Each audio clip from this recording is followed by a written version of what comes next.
درود بھیجے گا محمد و آل محمد.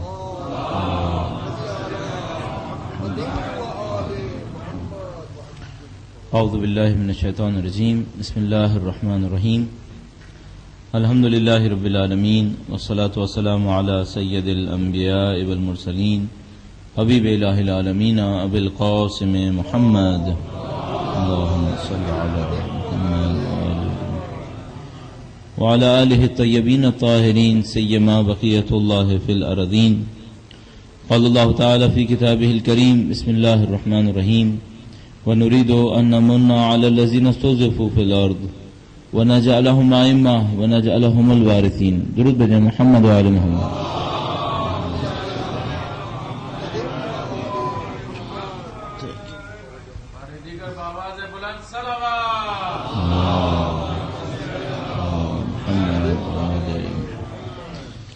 حضرت محترم سورہ حجرات کی تفسیر یا تشریح میں ہم نے چند آیات تلاوت کر لی تھی اور اب چند آیات باقی ہیں. آج اور کل ہی کا دن ہے، یا تو کوشش کریں گے کہ تیزی کے ساتھ اس سورہ مبارکہ کا ذکر ہو پائے. کل ہم نے عرض کیا کہ پروردگار عالم نے 12ویں آیہ کریمہ کے اندر 3 احکام ارشاد فرمایا اجتنبوا کثیرا من الظن، بہت زیادہ بدگمانی سے گریز کرو، بدگمانی میں نقصان ہے تمہارا. ان بعض الظن اسم، بعض بدگمانیاں جو ہیں وہ گناہ کا سبب ہیں. ولا تجسسوا، جستجو نہ کرو، ایک دوسرے کی ٹوہ میں نہ رہو، ایک دوسرے کی گناہوں کو پکڑنے کی کوشش نہ کرو. جہاں تک ممکن ہے مومن کے کام کو، کسی مسلمان کے کام کو دیکھتے ہو اس کو اچھائی کے اوپر لے کر جاؤ. یہ سوچو کہ یہ کوئی اچھی بات کر رہا ہوگا، اچھی چیز کا ارادہ کیا ہوگا. ولا یغتب بعضکم بعضا، اور بعض لوگ دوسرے بعض افراد کی غیبت نہ کریں. غیبت کرنا جیسے کہ تشریح میں بیان کیا جاتا ہے، غیبت کرنا کسی ایسی صفت کا تذکرہ کرنا ہے جو اس شخص کے اندر موجود ہے لیکن اس کا ذکر کرنا اسے برا لگے گا، ذکر کرنا برا لگے گا. مثلا فرض فرمائیے کوئی ایک انسان ہے جس کے اندر کوئی برائی بھی ہے، اگر برائی نہ ہو تو پھر تو اور بھی زیادہ بڑا گناہ ہے. کسی شخص کے اندر کوئی برائی ہے، اس کی اس برائی کو کسی اور جگہ کے اوپر بیٹھ کر بیان کر دیا جائے، اس کو ہم کہتے ہیں غیبت کرنا. غیبت کرنا معمولاً لوگ جو انجام دیتے ہیں وہ اپنے کسی ذہن کے نفسیاتی مشکل کو حل کرنے کے لیے انجام دے رہے ہوتے ہیں. مثلا نفسیاتی طور پر یہ اس آدمی سے مثال کے طور پر کوئی دشمنی لیے بیٹھے ہے، کوئی خدا نہ کرے بغض لیے بیٹھے ہے. اس بغض یا اس دشمنی کا اظہار جو کرتا ہے وہ دوسروں کے سامنے برائیوں سے بیان کر کے کر رہا ہوتا ہے. معمولاً غیبت کرنے کے پیچھے سوائے برائی بیان کرنے کے کوئی اور مقصد نہیں ہوتا. اگر اصلاحی مقصد ہو، مثال کے طور پر کسی کے اندر آپ نے کوئی خرابی دیکھی، اب اس کے کسی بزرگ کے سامنے آپ تذکرہ کریں تاکہ وہ اصلاح کر دے، یہ اصلاحی مقصد ہو تو وہ غیبت نہیں کہلائے گی. اسی طریقے سے اگر کسی نے آپ سے مشورہ لیا، وہ یہ کہ فلاں آدمی کے ساتھ میں مثال کے طور پر بزنس کرنا چاہتا ہوں، اس آدمی کے ساتھ بزنس کروں گا کیسا رہے گا، اب تک آپ کا تجربہ کیا رہا، تو اب جو آپ بیان کریں گے وہ بھی غیبت نہیں کہلائے گا. آپ اپنے تجربے کی روشنی میں جو بہتر سمجھتے ہیں وہ اس کو بتانے کی کوشش کر دیں. لیکن صرف برائی کا ذکر کرنے ہی کے لیے برائی کا ذکر کیا جائے، اس کو ہم غیبت تعبیر کر رہے ہوتے ہیں. اس کو جو مثال قرآن کریم نے دی ہے وہ مثال بہت عجیب ہے. اچھا یہ ذرا تصور کیجئے گا کہ قرآن کریم جب مثال دیتا ہے تو اس کی حقیقت کتنی ہوتی ہے. مثلا قرآن کریم نے کہا ہے کہ یہ جو قرآن ہے یہ نور ہے. قرآن کریم نے کہا ہے یہ قرآن نور ہے. ہمیں لگ رہا ہے کہ نور ہے، بظاہر تو نہیں لگ رہا کہ یہ نور ہے. مثال کے طور پر اس کے اندر سے کوئی لائٹ نکلتی ہے ہمیں نظر نہیں آ رہی، لیکن قرآن کریم نے کہا ہے کہ یہ نور ہے. اب 2 راستے ہیں ہمارے سامنے.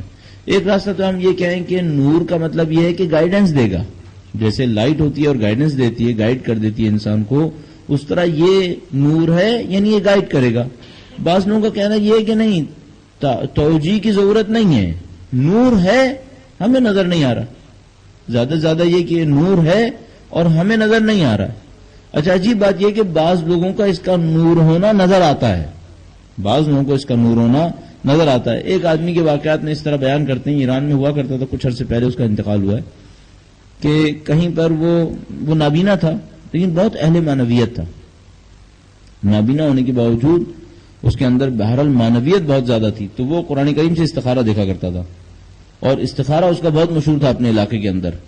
تو ایک دفعہ کسی نے اس کو کوئی انسائکلوپیڈیا پکڑا دیا اور کہا کہ استخارہ دیکھ دو، کہ یہ سوچتے ہوئے کہ اندھا آدمی ہے، تھوڑا سا اس کے ساتھ ایک مذاق ہو جائے گا، تو ایک انسائکلوپیڈیا پکڑا دیا کہ اس کا استخارہ دیکھو.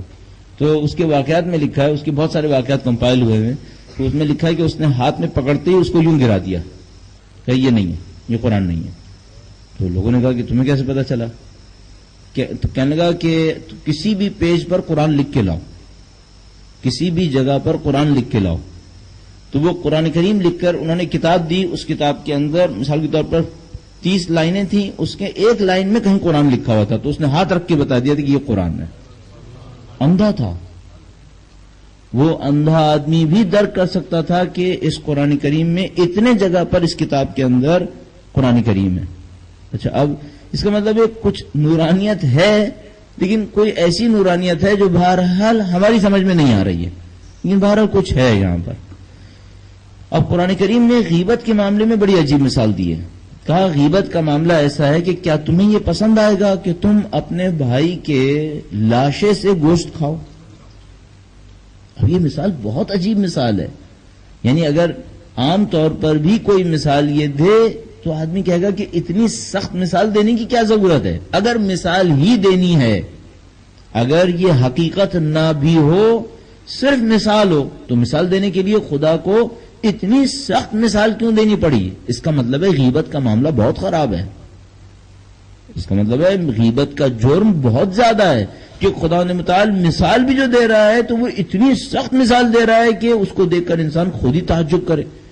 اگر یہ حقیقت نہ ہو تب مثال بھی بہت سخت مثال ہے. عجیب بات یہ کہ نبی کہتے تھے یہ حقیقت ہے، نبی اکرم فرماتے تھے یہ حقیقت ہے. یعنی کیا مطلب؟ یعنی ایسا بھی ہوا کہ کوئی روزے میں آیا اور نبی اکرم نے کہا کہ تمہارے دانتوں میں لگا ہوا گوشت بھی مجھے نظر آ رہا ہے. اللہ اکبر، اتنی شدید حقیقت ہے کہ اس کا مطلب یہ ہے کہ اس کے مردہ بھائی کے لاشے میں سے کچھ گوشت کم ہو کر اس کے دہان میں لگا ہوا بھی ہے. نبی اکرم ادھر تک بتا رہے ہیں اس کو. یعنی یہاں تک بھی ہوا ہے کہ کبھی کوئی آیا اور اس نے کہا کہ اے نبی میں روزے سے ہوں. فرمایا نہیں، روزے سے نہیں ہوں. کہا میں روزے سے ہوں. فرمایا قے کرو. اس نے قے کی تو اس کے شکم میں سے گوشت کے لوتھڑے بھی نکلے. اچھا، اس کا مطلب معاملہ مثال کا نہیں ہے، یہ ریئلٹی ہے. اچھا، اب سوچنا یہ ہوگا کہ اس کے گوشت کے لوتھڑے تو نبی نے باہر نکال دیے. اگر کسی کے بدن وہی لوتھڑوں سے بن جائے تو اس کے بدن پہ کیا اثر پڑے گا؟ اچھا، اب ایک اور مسئلہ بھی ہے مجھے کہ شاید اس قسم کا گوشت جانے سے کینسر تو نہیں ہوگا، لیکن کیا یہ حق سننے کے قابل رہے گا؟ یا نعوذ باللہ اس قسم کا گوشت بدن میں جانے کے بعد اب جو پہلا اثر پڑے گا وہ یہ پڑے گا کہ اب اس کے اوپر اللہ کی قرآن کی آیات کی بولے جائیں اور اس کے اوپر کوئی اثر نہ ہو.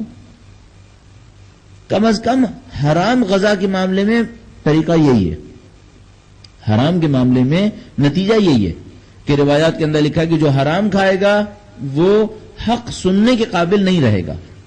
جو حرام کھائے گا وہ حق سننے کے قابل نہیں رہے گا. اور بہترین مثال امام کا خطبہ ہے جو انہوں نے عاشور کے دن ارشاد فرمایا. کہا میں تم سے جو کہہ رہا ہوں وہ تمہیں سنائی نہیں دے گا چونکہ تمہارے شکم میں حرام کا مال بھرا ہوا ہے. اب آپ دیکھیے قرآن کچھ اور حقائق بھی بیان کرتا ہے. دیکھیے سائنس ایک جدوجہد کرتی ہے، کچھ حقیقتوں کو کشف کرتی ہے. گریوٹی کو اس نے جان لیا، ایروڈائنمکس کے رولز اس نے جان لیے تو اس نے جہاز بنا لیا، اس نے کچھ بنا لیا. اسلام کسی اور طرح کی حقائق کو بیان کر رہا ہے. اسلام کس حقیقت کو بیان کر رہا ہے؟ کہہ رہا ہے تمہارا غیبت کرنا ایسا ہے جیسے مردہ بھائی کے گوشت کو کھانا. نبی اکرم نے فرمایا یہ گوشت صرف تصوراتی نہیں ہے، یہ گوشت اصلی ہے. وہ گوشت شکم کے اندر بھی موجود ہوتا ہے. اور سید الشہداء نے بتایا کہ اگر کوئی حرام کھائے تو اس کے اوپر جو برا اثر پڑتا ہے وہ یہ کہ وہ حق کو قبول نہیں کر سکتا. یہ کتاب ہدایت ہے، یہ میڈیکل کی کتاب نہیں ہے. یہ ہدایت کے لیے جو کچھ چاہیے وہ بتا دے گا. اس کا مطلب ہے ہمیں ایک نتیجہ نکالنا ہوگا کہ جو غیبت زیادہ کرے گا وہ حق قبول کرنے کے قابل نہیں رہے گا. اب آپ کو سمجھ میں آ رہا ہے ہماری سوسائٹی میں تبلیغات کا اثر کیوں نہیں ہو رہا؟ کیوں ہماری سوسائٹی تبدیل نہیں ہو رہی؟ اتنی مجلسیں ہوتی ہیں، ہمارے ایک دوست نے حساب لگایا کہ صرف کراچی کے اندر ایک سال میں لگ بھگ انہوں نے اندازہ لگایا اوسطاً 3 لاکھ مجلسیں یقیناً ہوتی ہیں. 3 لاکھ مجالس ایک سوسائٹی میں ہو رہی ہیں اور وہ سوسائٹی بہت کم تبدیل ہو پا رہی ہے. میں نہیں کہہ رہا تبدیل نہیں ہو رہی ہے لیکن دونوں طرف تبدیل ہو رہی ہے. اچھائی والے اچھائی کی سمجھا رہے ہیں اور برائی والے برائی کی سمجھا رہے ہیں. تو اس کے اسباب اسی قسم کے اسباب ہیں. قرآن کریم فرماتا ہے وَلَا يَغْتَبْ بَعْضُكُمْ بَعْضًا، تم میں سے بعض دوسرے بعض کی غیبت نہ کریں. أَيُحِبُّ أَحَدُكُمْ أَن يَأْكُلَ لَحْمَ أَخِيهِ مَيْتًا فَكَرِهْتُمُوهُ، کیا تم میں سے کوئی پسند کرے گا کہ اپنے مردہ بھائی کے لاشے کا گوشت کھائے جو تمہیں پسند نہیں ہے؟ فَكَرِهْتُمُوهُ یعنی یہ تو تمہیں یقیناً پسند نہیں ہے تو تمہیں غیبت کیوں پسند ہے؟ غیبت بھی ایسی ہی ہے. فرما رہا وَاتَّقُوا اللَّهَ، تقوی خدا اختیار کرو. ان اللہ تواب رحیم، خدا بخشنے والا ہے اور رحیم ہے. یعنی اگر اب تک کوئی غیبت کرتا آیا ہے تو کم از کم اب سمجھ لے اور توبہ کر لے. تو خدا تواب ہے اور رحیم ہے، خدا توبہ کو قبول کرنے والا ہے اور رحم کرنے والا ہے. درود بھیجے محمد و آل محمد صلی اللہ محمد. بس ایسا ہے کہ فرض فرمائیے آپ اور ہم افطاری کے دسترخوان پہ بیٹھے ہوں اور آپ نے اچانک دیکھا کہ سامنے والے کے سامنے جو کچھ رکھا ہے، جو آپ کے سامنے والے کے لیے رکھا ہے کھانے کے لیے، اس میں کوئی کیڑا لگا ہوا ہے اور وہ کھانے والا ہے، تو آپ کیا کریں گے؟ آپ اگر کہیں کہ جانے دو میرا کیا ہے، اس کو اچھا نہیں سمجھا جائے گا. کہے گا کہ اتنا تو آپ کو خیال کرنا چاہیے تھا، ساتھ بیٹھنے کا کچھ تو حق ہوتے ہیں. اتنا تو حق تھا کہ اگر وہ کیڑا کھا رہا تھا تو آپ کو روک لینا چاہیے تھا. وہ اگر مردہ بھائی کا گوشت کھائے تو آپ نہ روکیں. اگر وہ مردہ بھائی کا گوشت کھا رہا ہے تو آپ اسے نہیں روکنے. اتنا سا کیڑا کھائے جس سے زیادہ سے زیادہ یہ ہوگا کہ چند دن کے لیے اس کی طبیعت خراب ہوگی، اس پہ تو روکنا ہماری ذمہ داری ہے. اور یہ مردہ بھائی کا گوشت کھائے اس میں کوئی ذمہ داری نہیں ہے. کیوں نہیں ذمہ داری؟ ہماری ذمہ داری ہے کہ ہم روکیں. اس کو کہیں مت کرو، غیبت کر کے اپنا بھی تم نقصان کرو، میرا بھی نقصان کرو، اپنے لیے بھی مصیبت اٹھا رہے ہو، میرے لیے بھی مصیبت اٹھا رہے ہو. روک دیں. وہاں پر وہ شکر گزار ہوتا ہے. اگر آپ اسے کہنا کہ تمہارے کھانے میں کیڑا تھا میں نے روک لیا تو وہ شکر گزار ہوگا. اگر مجھے کوئی روکے، آپ کو کوئی روکے، تو ہمیں شکر گزار ہونا چاہیے کہ تم نے مجھے ایک مصیبت سے نجات دلا دی. اگلی آیت کریمہ میں فرمایا یا ایھا الناس انا خلقناکم من ذکر وانثی وجعلناکم شعوبا وقبائل لتعارفوا ان اکرمکم عند اللہ اتقاکم ان اللہ علیم خبیر. عدل و مساوات کا اس سے بہتر قانون آپ کو کہیں نہیں مل پائے گا. دیکھیے کتنی سادہ آیت کریمہ ہے. فرمایا اے انسانوں. عجیب بات یہ ہے کہ جتنے بھی اخلاقی اصول اب تک اللہ نے بتائے تھے سورہ حجرات کے اندر، سب میں کہا تھا یا ایھا الذین آمنوا، اے وہ لوگ جو ایمان لائے. جب اس آیت کریمہ پر پہنچے تو کہا یا ایھا الناس، اے انسانوں. اب جو ہے وہ خطاب بہت وسیع کر دیا، سب انسانوں سے خطاب کہا. وہ خطاب کیا ہے؟ فرمایا انا خلقناکم، یقیناً ہم نے تمہیں خلق کیا ہے، من ذکر و انثی، ایک مرد اور ایک عورت سے، وجعلناکم شعوبا وقبائل، اور ہم نے تمہارے گروہ اور قبیلے بنا دیے، لتعارفوا، تاکہ تم ایک دوسرے کو پہچان سکو. بس فرمایا ہم نے تمہیں خلق کیا ہے ایک مرد اور ایک عورت سے. یعنی اگر تم میں سے کسی کو فضیلت ہے تو اسی مرد اور عورت سے ہے جس سے دوسرے کی خلقت بھی ہوئی ہے. تم میں اگر کوئی نسل ہے تو اسی مرد اور عورت سے ہے جس میں کسی اور کی نسل ہے. تمہاری نسلوں میں، تمہاری خلقت میں، بنیاد میں کوئی فرق نہیں ہے. انا خلقناکم من ذکر و انثی، ایک مرد اور ایک عورت سے خلق کیا. نہ تمہارا مرد عورت پر مقدم ہے، چونکہ جتنا ایک مرد اور ایک عورت سے خلق ہوا ہے اتنی ہی ایک عورت ایک مرد اور ایک عورت سے خلق ہوئی ہے. اس بنیاد پر کہ میں مقدم، اس بنیاد پر کوئی مقدم ہو نہیں، کوئی مقدم نہیں ہے. کسی کی کوئی فضیلت نہیں ہے. اللہ کے نزدیک مرد کی بھی فضیلت ہے، عورت کی بھی فضیلت ہے. اللہ کے نزدیک اس نسل کی بھی فضیلت ہے، اس نسل کی بھی فضیلت ہے، کیونکہ سب کو ایک مرد اور ایک عورت سے خلق کیا. انا خلقناکم من ذکر و انثی. اس کے بعد فرماتا ہے ایک حقیقت ہے، اور وہ حقیقت یہ ہے کہ تم لوگ قبیلوں میں تقسیم ہوئے ہوئے. ایک حقیقت ہے وہ یہ کہ تم لوگ مختلف آبادیوں کے اندر تقسیم ہوئے، گروہوں کے اندر تقسیم ہوئے ہوئے. ایک درود بھیجیے گا محمد و آل محمد.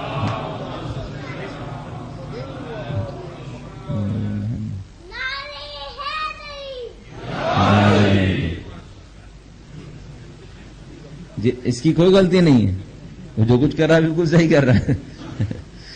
ایک بار پھر درود بھیجے گا محمد علیہ محمد.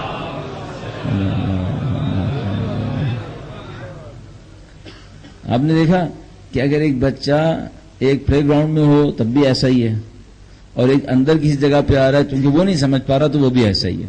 آپ کے لیے تعجب کی بات ہے کہ یہاں آ کر ایسا کیوں ہے. صحیح ہے نا؟ اچھا یہ اگر تالی باہر بجائے تو کیا ہے؟ صحیح ہے. میدان میں بجائے پھر کوئی مسئلہ نہیں. یہاں پر آ کے بجا رہا ہے تو آپ کہہ رہے ہیں یہاں پر آ کر یہ کیوں کر رہا ہے. آپ یقین فرمائیے انبیاء ہم انسانوں کو دیکھ کر یہی کہتے ہیں کہ یہ یہاں پر آ کر یہ کیا کر رہے ہیں. ان کو یہاں پر آ کے تالیاں نہیں بجانی تھیں اور یہ بجا رہے ہیں. اور وہ تعجب سے دیکھتے رہتے ہیں کہ ان کو کیسے سمجھائے. اب میں کیسے اس بچے کو سمجھاؤں، اسے کیا بتاؤں یہ کیا ہے. وہ تو اپنے مگن ہے. اب یہی ہم انسانوں کے ساتھ ہو رہا ہے. ہم لوگ سمجھ نہیں پا رہے ہم ہیں کہاں. ہم لوگ سمجھ نہیں پا رہے ہم کس ماحول میں بیٹھے ہیں. ہم یہ سمجھ پا رہے ہیں کہ باغ میں اور ہال میں کوئی فرق نہیں ہے، جبکہ بہت فرق ہے، بہت فرق ہے. یہ دنیا ہے، یہ دنیا کسی اور چیز کے لیے، یہ دنیا اس کام کے لیے نہیں جو باغ کے اندر ہوا کرتا ہے. درود بھیجیں محمد و آل محمد. فرمایا انا خلقناکم من ذکر و انثی، ہم نے تمہیں ایک مرد اور ایک عورت سے خلق کیا. وجعلناکم شعوبا وقبائلا، ہم نے تمہیں گروہوں کے اندر پیدا کر دیا، گروہوں کے اندر تقسیم کر دیا. کیوں؟ لتعارفوا، تاکہ تم ایک دوسرے کی پہچان حاصل کر سکو. یہ پہچانا جائے فلاں ابن فلاں ہے، فلاں فلاں نسل سے ہے، فلاں فلاں قبیلے سے ہے، پہچان حاصل کرنے کے لیے بس. اس کے بعد شاید انسانی مساوات کا سب سے بڑا قانون انا اکرمکم عند اللہ اتقاکم، تم میں سے اللہ کے نزدیک سب سے زیادہ اس کا مقام ہے جو سب سے زیادہ متقی اور پرہیزگار ہے. بس ختم ہو گیا معاملہ. کوئی نسل نہیں ہے، کوئی رنگ نہیں ہے، کوئی دولت نہیں ہے، کوئی اسٹیٹس نہیں ہے، کوئی حتیٰ علم بھی نہیں ہے، صرف تقوی بس اور پرہیزگاری. کوئی مہارت، کوئی چیز، کسی چیز کا معیار نہیں بنے گی، صرف تقوی اور پرہیزگاری اللہ کے نزدیک برتری حاصل کرنے کا معیار. جو شخص بھی اس کے علاوہ کوئی معیار بنائے گا وہ سارے شیطانی معیار ہوں گے. کوئی نسل کی بنیاد پہ معیار بنائے، کوئی دولت کی بنیاد پہ معیار بنائے، کوئی اپنے مہارتوں کی بنیاد پر، کوئی شہرت کی بنیاد پر. میں سمجھتا ہوں مغربی دنیا نے، مادہ پرست دنیا نے 3 معیار بنائے ہوئے ہیں: دولت، طاقت اور شہرت. اگر کوئی ان میں سے کسی ایک کے احترام میں کھڑا ہو رہا ہے تو وہ شیطان کی عبادت کر رہا ہے. یقین فرمائیے جو بھی انسان دولت، طاقت اور شہرت کے احترام میں کھڑا ہو رہا ہے اس کا مطلب ہے شیطان کی عبادت کر رہا ہے. اس نے خدا کی عبادت نہیں سیکھی. خدا کی عبادت اس کی بندگی کے ذریعے سے ہے. اس کی بندگی کا بس احترام ہے اور کسی چیز کا احترام نہیں. جو جتنا خدا کا بندہ ہوگا اتنا انسانوں کا آقا ہوگا، اس کے علاوہ کوئی قانون نہیں ہے. جو جتنی بندگی میں آگے جائے گا اتنا ہی برتری حاصل کر پائے گا، اور جو بندگی نہیں کر سکتا اس کو برتری حاصل کرنے کا کوئی حق نہیں ہے. لہذا علم، مہارتیں، ان تمام چیزوں کا کوئی معیار نہیں رکھا ہے پروردگار عالم نے. لیکن بدقسمتی یہ ہے کہ جا بے جا وہی کچھ ہے جو نہیں ہونا چاہیے تھا. ہر جگہ وہی کچھ ہے تقریباً جو نہیں ہونا چاہیے تھا. کہیں پر کسی کا احترام دولت کی وجہ سے ہے، کہیں پر اس کی طاقت کی وجہ سے ہے، کہیں پر اس کی شہرت کی وجہ سے ہے. اور یقین فرمائیے یہ جو آپ دیکھتے ہیں کہ مثال کے طور پر اگر کوئی گمان کر رہا ہے کہ مثال کے طور پر مولویوں کا تو احترام دین کی وجہ سے ہے، تو ہرگز نہیں ہے. مولویوں کا احترام بھی ان کی شہرت کی وجہ سے ہے. تو اگر کوئی کم مشہور مولوی ملے گا تو ذلت سے دیکھا جائے گا، اور زیادہ مشہور مولوی ملے گا تو اسے احترام دیا جائے گا. تو مولوی کا احترام ہوا، علم کا احترام ہوا، تقویٰ کا یا اس کی شہرت کا؟ سب احترام شہرت کا. ان میں سے کون ہے جو تقویٰ اور پرہیزگاری کا احترام حاصل کر پا رہا؟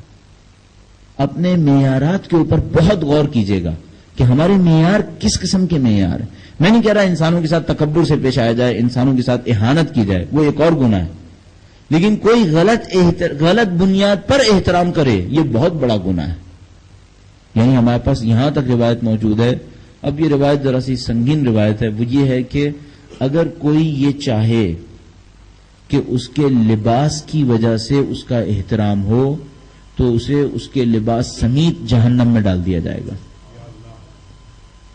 ایک آدمی نے کوئی بڑا مہنگا لباس خریدا ہے, وہ لباس پہن کے باہر آتا ہے اور چاہتا ہے اس مہنگے لباس کی وجہ سے احترام ہو, اس سمیت جہنم میں جانا ہے. قرآن کریم کیا چاہتا ہے؟ قرآن کریم چاہتا ہے تمہاری مینٹلٹی کنٹرول رہے, تمہاری نفسیات کنٹرول رہے. تم اچھا اب سوال یہ, اگر ان کے پیچھے بھاگے تو کیا ہوگا؟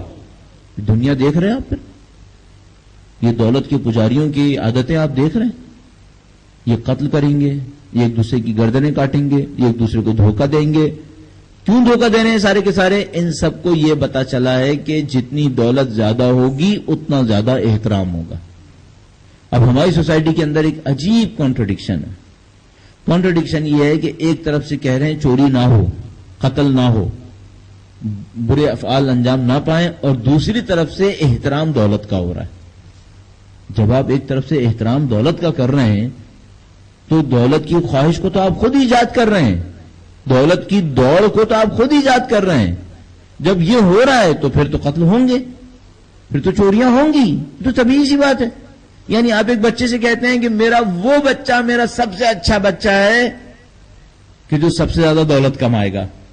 اس کے بعد آپ یہ کہتے ہیں کہ جب ان لوگوں کے پاس دولت آتی ہے تو میرا خیال کیوں نہیں کرتے؟ آپ نے خود سکھایا تھا کہ جو سب سے زیادہ دولت لائے گا وہ سب سے بڑا ہے, تو وہ آپ کے پاس پھوٹے کوڑی نہیں ہے, کیوں احترام کرے گا آپ کا؟ آپ ہی نے تو سکھایا تھا کہ جس کے پاس دولت ہوگی وہ بڑا ہے, آپ کے پاس نہیں ہے تو آپ کا احترام کیوں ہوگا؟ پھر آپ سکھاتے بچے کو کہ پرہیزگاری کی بنیاد پر احترام ہوگا. آپ بچے کو اچھی ویلیو سکھا دیتے تو آپ کا بھی احترام کر رہا ہوتا. ہم نے خود گڈھا کھودا نا اپنے لیے, کیوں غلط چیز سکھائی؟ یہ اب بھی ہو رہا ہے ہمارے ساتھ. ہم اپنے خاندانوں کے اندر اپنے بچوں کو بہت اچھی طرح سکھا دیتے ہیں, خاندان میں اس کی چلتی ہے جس کے بعد دولت زیادہ ہے. تو بچہ بعد میں کیا کرے گا؟ آپ کی چلنے دے گا؟ آپ کے پاس جب تک ہوگا تو چلنے دے گا, جب نہیں ہوگا تو پھر آپ کے سر پہ بھی اپنی چلائے گا. آپ نے یہی سکھایا ہے. اگر آپ نے یہ سکھایا ہے تو بھگتنے کے لیے تیار ہو جائیے. کاش آپ کچھ اور سکھا دیتے. یہ ہماری سوسائٹی کا تضاد ہے. ایک طرف سے اس بات کے اوپر چیخ رہے ہیں اولاد نافرمان کیوں ہو رہی ہے, دوسری طرف سے خود مادہ پرستی کی دوڑ میں بیٹھے ہوئے. بھائی جب آپ خود مادہ پرستی کی دوڑ میں بیٹھے ہوئے تو اولاد نے تو نافرمان ہونا ہی ہے. راستہ یہی ہے, سکھایا ہی یہی ہے. تو ہمیں بہت کچھ سوچنا پڑے گا. جس دن میں اور آپ کھڑے ہو کر کسی آدمی کا احترام اس کی دولت کی وجہ سے کر رہے ہوتے ہیں, ایکچولی عدل و انصاف کے اوپر اسی وقت لات مار رہے ہوتے ہیں.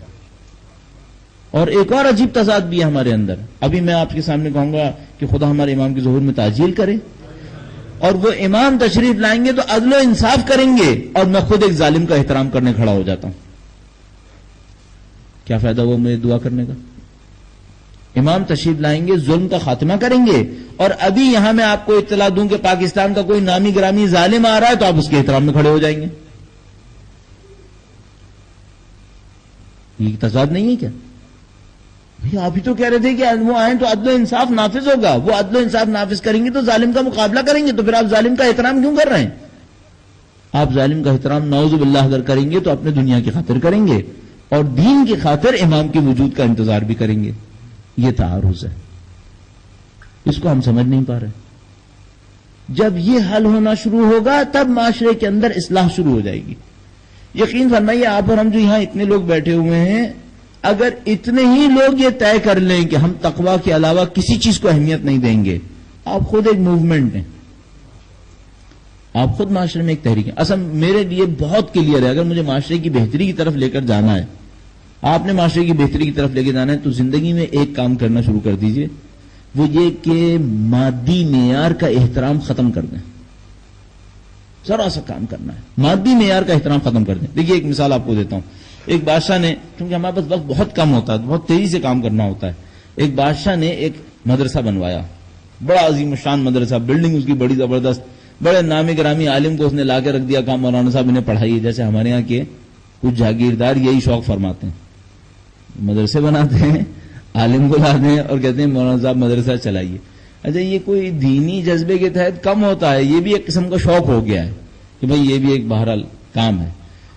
تو بادشاہ آیا ایک دن, اس نے کہا کہ مولانا صاحب یہاں پر لڑکے کتنے ہیں یہاں پر پڑھنے والے؟ کہا بھائی اتنے لوگ ہیں. کہا یہ تو تعداد بہت کم ہے. کہا کہ یہ لوگ جو ہیں یہ کہاں سے آئے؟ تو بتایا اس نے کہ ایک جو ہے وہ جولاہے کا بیٹا ہے, ایک استبل میں کام کرتا ہے اس کا بیٹا ہے, ایک اس کا بیٹا ہے. کہ یہ تو کوئی بھی بڑا آدمی نہیں ہے, کسی بڑے آدمی کا بیٹا نہیں ہے آپ کے پاس؟ کہا نہیں, سارے چھوٹے آدمیوں کے بیٹے ہیں. تو یہ کہنے لگا بڑے کیوں نہیں آتے؟ کہنے لگا سرکار جان کی امان دے دیں تو ایک جملہ عرض کر دوں. ہاں بتاؤ. کہنے لگا ایک چھوٹا سا کام کر لیجئے, کل سارے بڑوں کے بچے یہیں ہوں گے. کہنے لگا کیا کرنا ہے؟ ہم نے بنایا ہم کریں گے. کہنے لگا ہاں کریے. کل آپ ایک ہاتھی لے کر مدرسے پہ آ جائیے گا اور میں ہاتھی میں بیٹھوں گا, آپ اس کی مہار پکڑ کے بازار میں گھمائیے گا. کہنے لگا پھر کیا ہوگا؟ کہنے لگا پھر جتنے بڑے بڑے سپہ سالار ہیں سب کے بچے میرے مدرسے میں ہوں گے. آپ مجھے جوتے کی نوک پہ رکھ رہے ہیں تو کسی کا بچہ کیوں آئے گا یہاں پر؟ دین کو تو جوتے کی نوک پہ رکھا ہوا ہے. اس کے بعد یہ چاہتے ہیں کہ بچہ دیندار بنے. کیوں بنے گا؟ جو قرآن کی ٹیوشن پڑھانے آتا ہے وہ لگتا ہے جیسے گھر کا چپڑاسی ہے, اور جو بچے کو فزکس اور میتھمیٹکس پڑھانے آتا ہے اس کا سارا عزت و احترام ہے. اس کے بعد کہتے ہیں بچہ دیندار کیوں نہیں بنتا؟ خاک دیندار بنے گا؟ کہاں سے دیندار بنے گا؟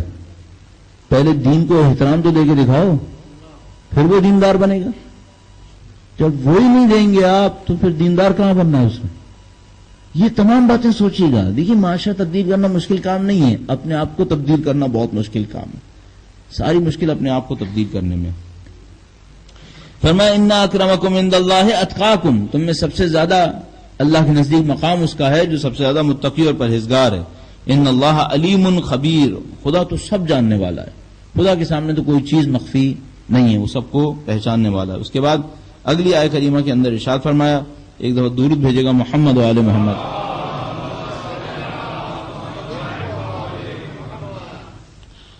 فرمایا قالت الاعراب آمنا قل لم تؤمنوا ولكن قولوا اسلمنا ولما يدخل الايمان في قلوبكم وان تطيعوا الله ورسوله لا يلدكم من اعمالكم شيئا. فرمایا کہ کچھ گروہ, کچھ لوگ ہیں جو ان سویلائزڈ ہیں, نان سویلائزڈ. اچھا یہ کون سے گروہ میں؟ آراب کہتا ہے قرآن کریم. آراب ان لوگوں کو کہتا ہے جو شہروں سے ذرا باہر رہتے ہیں, سویلائزیشن ان تک نہیں پہنچی ہے, اسلام کے احکام ان تک نہیں پہنچے. اچھا اسلام میں سویلائزیشن کسے کہتے ہیں؟ مثلا میں آپ سے ایک بات پوچھتا ہوں, دبئی میں اتنی اونچی اونچی بلڈنگز ہیں, کیا یہ اللہ سے زیادہ نزدیک ہیں؟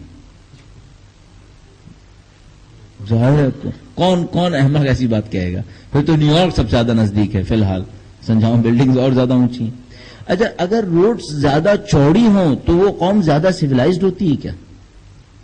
روڈ زیادہ صاف ستھری ہوں, زیادہ چوڑی ہوں, ٹریفک کا فلو بالکل آرگنائزڈ ہو, تو کیا وہ قوم زیادہ سویلائزڈ بھی ہوتی ہے؟ سویلائزیشن کے مینیفیسٹیشنز کیا ہیں؟ کن چیزوں سے نظر آتی ہے سویلائزیشن؟ ہمارے ہاں کس چیز سے نظر آتی ہے؟ گاڑی دیکھ کر, روڈز کو دیکھ کر, ٹریفک کو دیکھ کر, بلڈنگز کے ڈیزائنز اور ان کے مٹیریلز کو دیکھ کر. ہمارے نزدیک اس وقت سویلائزیشن یہ ہے. لہذا اگر میں آپ کو فرض فرمائیے پنجاب کے کسی دیہات میں لے جاؤں تو وہ یقیناً آپ کے نزدیک سویلائزڈ ورلڈ نہیں ہے. جہاں پہ لائٹ نہیں آ رہی وہ کیا سویلائزڈ ورلڈ ہے؟ عجیب بات یہ ہے کہ نبی کا مدینے میں لائٹ تھی ہی نہیں, لیکن دنیا کی سب سے زیادہ سویلائزڈ سوسائٹی وہی تھی. اب تک وہی تھی, اب تک بھی وہی ہے. دیکھیے نا, تصور کر لیجیے. اس وقت آپ یہ کہیں گے اس زمانے میں سویلائزیشن تھی کہاں؟ نہیں, ایسا نہیں ہے. کل ہی آپ نے خبروں میں سنا ہوگا اٹلی میں کوئی کار پارکنگ کھود رہے تھے تو وہاں سے پورا ایک ٹیمپل نکل آیا, اس کے اندر جو مجسمے بنے ہوئے وہ اتنے خوبصورت مجسمے بنے ہوئے ہیں, صرف یہ کہ برہنا ہے. اور بڑی زبردست سویلائزیشن تھی روم کے اندر جب نبی اکرم تشریف لائے, بہت زبردست سویلائزیشن تھی. مثلا ابھی میں کہیں نیشنل جیوگرافک میں دیکھ رہا تھا تو اس نے بتایا کہ رومن جو سویلائزیشن میں اپنی چیزیں استعمال کر رہے تھے, کم و بیش ابھی تک ہم انہی کے نزدیک ہی ہیں. تو بہت زبردست سویلائزیشن تھی. جس وقت نبی اکرم مدینے کے چھوٹے سے دیہات کے اندر زندگی گزار رہے تھے اس وقت اٹلی میں بڑا شہر بنا ہوا تھا, خوبصورت شہر بنا ہوا تھا. یونان کے اندر خوبصورت شہر تھا، اسکندریہ بہت خوبصورت تھا، چائنا کے کچھ شہر بہت خوبصورت تھے، یہ ساری چیزیں تھیں، لیکن ان تمام کے درمیان نبی کا دیہات اللہ کے سب سے زیادہ نزدیک تھا۔ پھر سویلائزیشن کسے کہتے ہیں؟ کم از کم اسلام میں سویلائزیشن کسے کہتے ہیں؟ اسلام میں سویلائزیشن کہتے ہیں اس شخص کو جو حقیقتوں کو جانتا ہو، جو آداب کو جانتا ہو، یہ سویلائزیشن ہے، یہ اسلام کی سویلائزیشن ہے۔ آپ اور میں سیل فون استعمال کر لیں دنیا کا سب سے مہنگا، تو کیا سویلائزڈ ہو جائیں گے؟ دنیا کی سب سے زیادہ مثال کے طور پر جو لیٹسٹ ماڈرن آپ کے پاس اکوپمنٹ ہے وہ آپ استعمال کر لیجئے، تو کیا آپ سویلائزڈ ہو جائیں گے؟ اللہ کے نزدیک تو نہیں ہوں گے۔ سارے کام کر لیجئے، آپ کی سویلائزیشن کس میں ہے؟ آپ سارے کام کرنے کے بعد آپ کے بچے کو ابھی یہی نہیں پتا کہ نماز کیسے پڑھنی ہے۔ کون سی سویلائزیشن ہے؟ کیا سویلائزیشن ہے؟ یہ دھوکہ ہے جو ہم اپنے آپ کو دے رہے ہیں۔ میں آپ کو عرض کیا، جس وقت نبی اکرم اس مدینے کے دیہات کے اندر تھے، دنیا کے ترقی یافتہ شہر اس وقت وہاں پر موجود تھے۔ میں آپ کی خدمت میں عرض کر رہا ہوں، کبھی مطالعہ کر کے دیکھ لیجیے، اس وقت کی تاریخ میں ایران میں، روم کے اندر، یونان کے اندر بہت زیادہ اچھی سویلائزیشن موجود تھی، لیکن نبی کے دیہات کے مقابلے میں خاک بھی نہیں تھے۔ ہم اور اب کیا ہے؟ ہمارا ترہ امتیاز کیا ہے؟ ہمارا فخر کیا ہے؟ آپ یقین فرمائیے ہم بھی اندھے نہیں ہیں، صاحب بتا رہا ہوں، دیکھیے اتنا تو آپ قبول کیجئے کہ ہم ہزاروں انسانوں سے ملتے ہیں، ہم بھی اندھے نہیں ہیں۔ آپ کھڑے ہوں گے نا تو ہم آپ کو بتا دیں گے آپ کا کلچر کیا ہے۔ آپ 4 جملے ہمارے سامنے بولیں گے نا تو ہم آپ کو بتا دیں گے آپ کی مینٹیلٹی میں کس چیز کی رسپیکٹ ہے۔ آپ کمر تک بھی جھک جائیے تو دھوکہ نہیں دے پائیں گے، اس سے مطمئن رہیے گا۔ اب آپ یہ ذرا غور فرمائیے، آپ اپنے دل میں کس چیز کا احترام کر رہے ہیں، اس کو ڈھونڈنے کی کوشش کیجیے، تب آپ کو اور ہمیں نظر آئے گا کہ ہم لوگ اپنے آپ کو دھوکہ دینے کی کوشش کر رہے ہیں۔ حقیقت تک پہنچنے کی کوشش کیجیے، یہ دھوکہ بہت لمبی عرصے نہیں چلے گا۔ ہم سب جانتے ہیں کہ ہم سب کو دھوکہ دے سکتے ہیں، لیکن اللہ کو دھوکہ نہیں دے سکتے۔ جو مخلص ہے وہ اللہ کے نزدیک مخلص ہے، اور جو صرف دکھاوا ہے وہ اللہ کے نزدیک دکھاوا ہے۔ اپنے آپ کو بنانے کی کوشش کیجیے۔ آپ جس جگہ پہ کھڑے ہیں یہ مادہ پرستی کی دنیا ہے، یہاں ہر چیز پامال ہو رہی ہے۔ آپ کو بڑی مشکل دکھانی پڑے گی، بہت محنت کرنی پڑے گی اپنے دین کو بچانے کے لیے۔ آپ سخت جگہ کے اوپر کھڑے ہوئے ہیں، تو اپنے طور پر بہت غور کیجیے گا، سویلائز یہ کیا کیا ہے سویلائزیشن، اور اس کے اگینسٹ جو کچھ بھی آپ قرار دیں۔ قرآن کریم فرماتا ہے کچھ آراب آئے، سویلائزیشن سے دور رہنے والے کچھ آراب غیر مہذب لوگ نبی اکرم کے پاس آئے۔ غیر مہذب لوگوں نے آ کے کیا کیا؟ انہوں نے آ کر کہا آمنا، اے نبی ہم تو ایمان لے آئے۔ صحیح ہے، یعنی اپنے ایمان کو نبی پر جتانے کی کوشش کی، ہم ایمان لے آئے۔ یہ کتنے غیر مہذب ہیں، یہ اتنے غیر مہذب ہیں کہ ان کو یہ بھی نہیں پتا کہ ایمان اللہ کے نبی کی خاطر نہیں لایا جاتا ہے، اپنی خاطر لایا جاتا ہے۔ ایمان لا کر کسی پر احسان نہیں جمایا جاتا ہے، اپنے اوپر احسان کیا جاتا ہے۔ آپ ایمان لائے، اپنے لیے لائے ہوگے، تم نے اپنی جنت خود بنانی ہے، میرے اوپر کیا احسان کرو؟ خدا نے مطالعہ کہتا ہے میرے نبی پہ کیوں احسان جما رہے ہو کہ تم ایمان لائے؟ ایمان لائے اپنے لیے لائے، اور پھر کہتا ہے کہ یہ بھی جان لو جو تم یہ حرکتیں کر رہے ہو اس سے پتہ چلتا ہے تم ایمان نہیں لائے ہو، ابھی تم صرف نام کے مسلمان ہوئے ہو۔ اگر تمہارے دل میں ایمان ہوتا تو تم دین کے اوپر اپنا احسان جمانے کی کوشش ہی نہ کرتے۔ پھر کہتا ہے قالت الاعراب، قرآن کریم نے ارشاد فرمایا قالت الاعراب آمنا، یہی حال مولویوں کا بھی ہے۔ اگر کوئی مولوی یہ سمجھ رہا ہے کہ وہ کچھ کر رہا ہے تو وہ کسی کے باپ پر احسان کر رہا ہے، تو کسی پہ احسان نہیں کر رہا ہے، یہ اللہ کا دین ہے۔ ہم سب مر جائیں گے تب بھی اللہ کا دین باقی رہے گا۔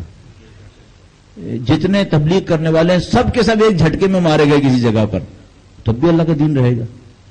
آپ جتنے سننے والے ہیں سب کے سب مارے گئے تو اللہ کا دین ختم نہیں ہوگا، اس دین نے تو باقی رہنا ہے۔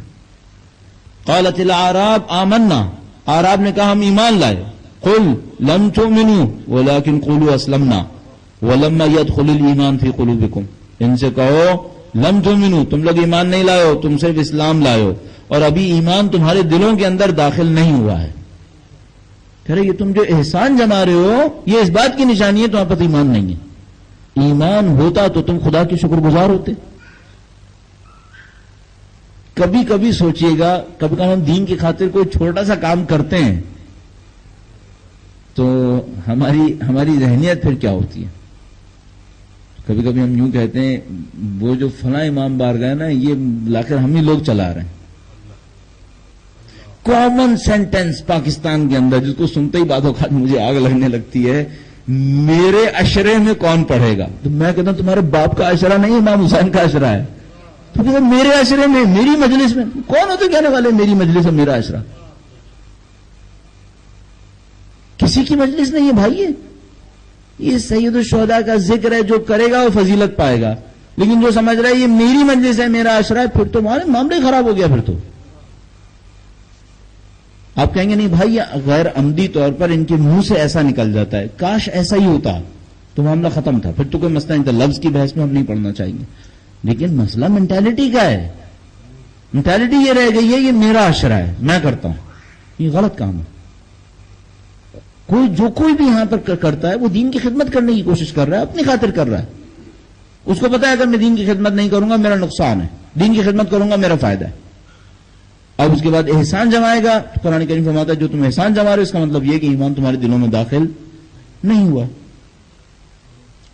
وَإِن تُطِيعُوا اللَّهَ وَرَسُولَهُ لَا يَلِتْكُم مِّنْ أَعْمَالِكُمْ شَيْئًا. اس کے بعد خدا فرماتا ہے یہ بھی یاد رکھو اگر تم اللہ اور اس کے رسول کی اطاعت کرو گے تو تمہارے اعمال میں سے کوئی چیز کم نہیں ہونے دے گا. کیا مطلب؟ یہ تم 10 خرچ کرو گے تو ہم تمہیں 1 لاکھ بنا کر دیں گے. تم کہاں ہم پر احسان جما رہے ہو؟ تم اگر اللہ اور اس کے رسول کی اطاعت کرو گے لا یلتکم من اعمالکم شیئا، تمہارے اعمال میں سے کوئی چیز کم نہیں کرے گا. یعنی میں اس کو اس طرح سے کہتا ہوں، میں کسی دکاندار کے پاس جاؤں، ایک چیز اٹھاؤں اور لے جانے لگوں تو مجھ سے کیا کہے گا؟ کہے گا بھائی پیسے. اب میں کیا کروں؟ ایک اور ڈبہ اٹھاؤں اور اس کے ہاتھ میں پکڑا دوں، کہوں یہ لو پیسے. اب وہ کیا کہے گا؟ کہے گا دھوکہ دے ہے کیا؟ میری چیز لے کے جاتا ہے اور میری چیز پیسے میں دے دیتا ہے، یہ دھوکہ ہو گیا. اب ایک عجیب کام ہو رہا ہے. خدا نے کہا ہے میں زندگی دوں گا، میں طاقت دوں گا، میں رزق دوں گا. میرے رزق دیے ہوئے رزق کو میری راہ میں خرچ کرو، اس کے بدلے میں بھی دوں گا. اللہ اکبر، یہ تو عجیب بزنس ہو رہا ہے. خود ہی دیتا ہے، کہتا ہے یہ لو، مزے لو، اتنا سا میرے راہ میں خرچ کرو، اس پر بھی لاکھوں گنا بڑھا کر دوں گا. اس پر بھی میں کہتا ہوں میں کیوں خمس دوں؟ میری کمائی ہے، میں کیوں دین کی راہ میں لگاؤں؟ میرا کیا فائدہ؟ یہ ناانصافی نہیں ہے؟ یعنی انسان کو بے حیائی ہو جائے گی. بھائی یہ تو سارا کا سارا اللہ نے دیا ہے، سب کا سب اس کا دیا ہوا ہے. اب میں کون ہوتا ہوں جو میں کہوں میں کیوں لگاؤں؟ یہی معاملہ پیسے کا ہے، یہی معاملہ وقت کا ہے، یہی معاملہ تمام صلاحیتوں کا ہے. خدا نے مجھے ایک صلاحیت دی ہے. فرض کیجئے کہ میں بول سکتا ہوں، اب میں آپ کو کہوں نہیں میں بولوں گا یہ میری صلاحیت ہے، تمہاری صلاحیت نہیں ہے. اللہ ذرا سا میں کبھی کبھی سوچتا ہوں کہ مثلا ہم جو کام کرتے ہیں اس میں سارا بولنے سے ہے نا. کبھی گاڑی چلا رہا ہوں اور کوئی جھٹکا لگنے سے میری زبان کٹ جائے تو کیا بچا؟ ختم، سب کچھ گیا ایک جھٹکے کے اوپر. صحیح یہی ہو سکتا ہے نا. بھئی ایک آدمی چل رہا ہے، چلتے چلتے پھسلا، سر کے بل گرا اور اپاہج ہو گیا. لو 40 سال لگے تھے کیریئر بنانے میں، 2 سیکنڈ لگے جانے میں، چلا گیا. اب جو ہے یہ اپاہج لاشا ہے، اس کو کوئی کھانا کھلائے گا تو کھائے گا. یہ اچھا اس پر اس کا اکڑنا، اس پر اس کا خدا کے سامنے جرأت دکھانا، یہ کتنا احمق ہونا چاہیے اس کو. آپ اگر تصور کریں کتنی عجیب دنیا ہے اور کتنا عجیب ہے ہمارا کام. اس بچے سے زیادہ عجیب ہے جو تعلیم بجاتا پھر رہا تھا. لوگ دیکھیں، یعنی جب کوئی دیکھے اس دنیا کو اور ہمیں دیکھے تو ہم پر تعجب کرے کہ عجیب پاگل قوم ہے تم، ان کو سمجھ میں ہی نہیں آتی بات. حضرت موسیٰ بنی اسرائیل کے ایک آدمی کے پاس پہنچے، دیکھا دھوپ میں کھڑے ہو کر عبادتیں کر رہا تھا. حضرت موسیٰ آئے، اس سے کہنے لگے کہ تم دھوپ میں کیوں کھڑے ہو، سائے میں کھڑے ہو جاؤ. کہنے لگا اے اللہ کے نبی میری زندگی کتنی باقی ہے. حضرت موسیٰ نے حساب لگایا، کہا تمہاری زندگی میں مثلا ابھی میں سوچ کے کہہ رہا ہوں، کہا 200 سال باقی ہیں. کہنے لگا 200 سال ہے تو پھر سایہ بنا کے کیا کرنا ہے؟ اگر 200 سال ہی رہ گئے تو سایہ بنا کے کیا کرنا؟ تو حضرت موسیٰ نے کہا آگے قومیں آئیں گی جن کی عمریں صرف 70 سال ہوں گی، اللہ کو یاد نہیں کریں گے. حضرت موسیٰ نے کہا آگے قومیں آئیں گی جن کی زندگیاں 70 سال ہوں گی اور وہ اللہ کو یاد نہیں کریں گے. یہ ہو گیا نا. یہ حدیث قدسی ہمارے پاس 1500 سال پہلے کی ہے اور اب ہو گیا. بہت سوچنا پڑے گا ہم کتنی خطرناک جگہ پر ہیں، اور جن کے ہم ماننے والے ہیں انہوں نے بہت پہلے سے ہمیں سب چیزیں بتائی بھی ہیں. اچھا اب یہ تو ہر ایک آدمی کہتا ہے یہ سب نے بتایا ہوا ہے، لیکن میں کہوں گا کبھی پڑھ کے بھی دیکھیے. مثلا اپنی بعض ایسی روایتوں کو پڑھیے جو 1400 سال پہلے سے لوگوں نے اپنی بکس کے اندر لکھی ہیں. غیبت کبریٰ کو ہوئے 1150 سال ہو رہے ہیں. 1150 سال سے تو کم از کم آپ کے پاس کتابیں لکھی جا رہی ہیں، اس سے پہلے بھی موجود تھی. مثلا شیخ صدوق کی کتابیں ابھی تک ہیں جو 1150 سال پہلے لکھی گئی ہیں. یہ روایتیں شیخ صدوق کی کتاب میں بھی ہیں. تو ہمیں سوچنا پڑے گا کہ آخر ہم کر کیا رہیں گے، ہم جا کس سمت میں رہیں. جب یہ چیزیں ہمیں سمجھ میں آنے لگیں گی تب ہمیں احساس ہوگا وقت بہت کم ہے، بہت زیادہ وقت ہمارے پاس نہیں ہے. تو ہم بہت کوشش کر رہے ہوتے اپنے آپ کو اس دین کی سمت بڑھانے میں، اس دین کے لیے قربانیاں دینے کے لیے.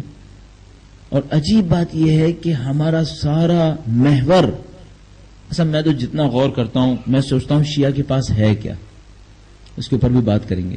ہمارے پاس ذکر حسین ہے مثال کے طور پر. اس ذکر میں بنیاد کیا ہے؟ اس ذکر میں ساری بنیاد کچھ قربانیاں ہیں. سارا اس ذکر کی بنیاد قربانیوں کے اوپر ہے.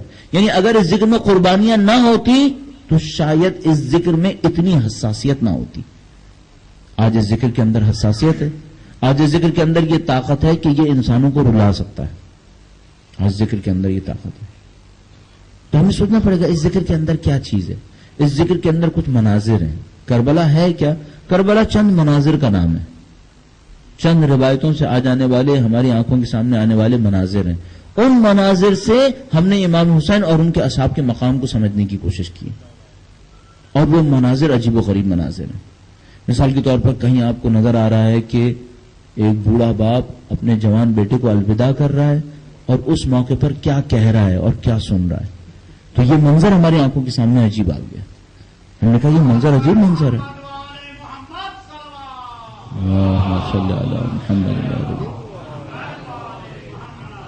انہی مناظر سے کربلا بنی ہوئی ہے، انہی مناظر سے کربلا بنی ہے. شروع کہاں سے ہوتا ہے؟ سارا انسان سوچنا شروع کرے کہ سب کا سب شروع کہاں سے ہوا. شروع مدینے سے ہوا تھا.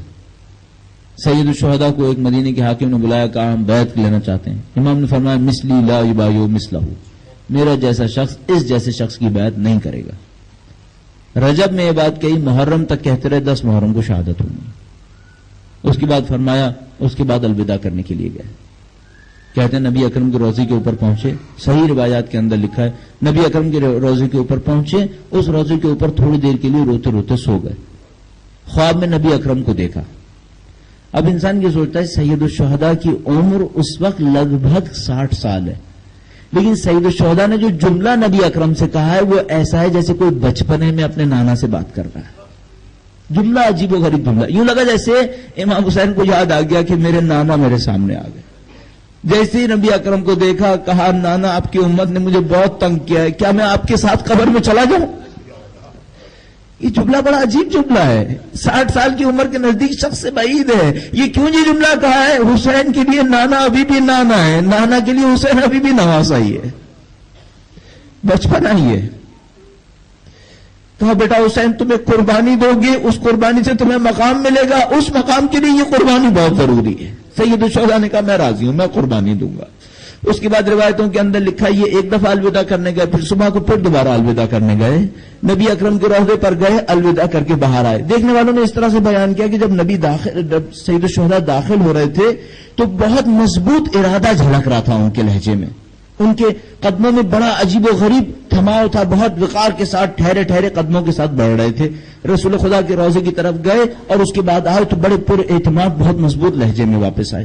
اس کے بعد کہتے ہیں امام حسن علیہ السلام کے روضے مبارک کی طرف بڑھے اور امام حسن کی روضے کے مبارک کی طرف گئے. وہاں پر جا کر اپنے بھائی کو بھی الوداع کیا اور کہتے ہیں ابھی بھی بہت پر اعتماد طریقے سے باہر آئے. اس کے بعد روایتوں میں لکھا ہے کہ وہ ابھی بھی سیدہ کے روضے کی طرف گئے اور اب ایسا لگا جیسے بھاگتے ہوئے گئے. وہاں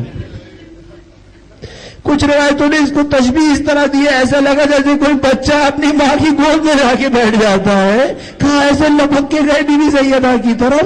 یہ سید الشہداء کا یہ کام بڑا عجیب کام تھا. وہ الوداع کہنے کے لیے اپنی ماں کے پاس آئے تھے. اس سے پہلے بھی ایک دفعہ الوداع کہنے آئے تھے. جب بی بی سیدہ کا جنازہ تیار ہو گیا تھا، امیر المومنین نے بلایا، کہا بیٹا اپنی ماں سے الوداع کر لو. سید الشہداء نے کہا تھا پہلے میری ماں الوداع کرے گی پھر میں الوداع کروں گا. تمام لوگوں نے سمجھانے کی کوشش کی تھی، سید الشہداء نے قبول نہیں کیا تھا. بس اس موقع پر بی بی سیدہ کا ہاتھ برآمد ہوا تھا، امام حسین کو اپنے آپ سے لپٹا لیا تھا. امیر المومنین کو آواز آئی تھی اس حسین کو جدا کر لو، آسمانوں کے اندر کوہرام بتا ہوا ہے.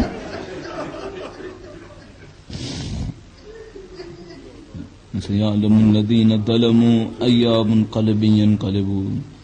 اے پاک پروردگار تجھے واسطہ محمد و آل محمد کا اس قلیل سی عبادت کو قبول فرما.